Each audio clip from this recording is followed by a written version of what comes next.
やっていきたいと思います。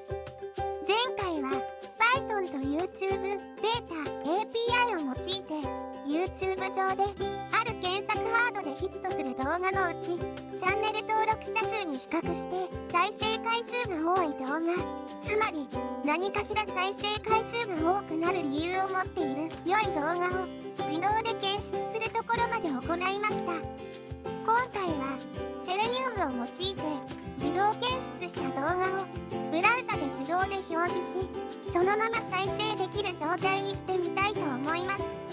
ブラウザで表示したいため Google コラボではなく PC にインストールしている Jupyter ラボで行っていきます。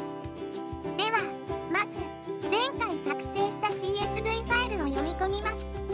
前回から少しだけ変更した点があります。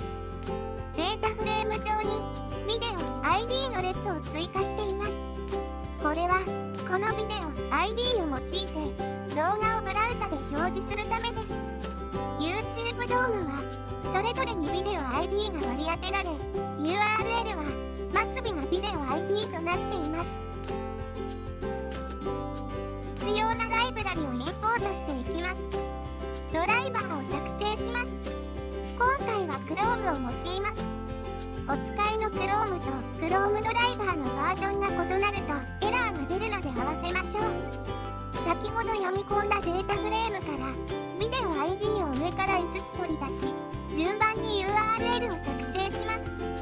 URL をそれぞれ新しいタブで開いていきます。ブラウザの画面はこのようになっています。いかがでしたでしょうか？検索ワードだけ入れればそのジャンルのいい動画を検索するのがはかどりそうですよね。もし面白い、もっとこのような動画が見たいと思われた方はチャンネル登録、高評価よろしくお願いいたします。では最後までご視聴ありがとうございました。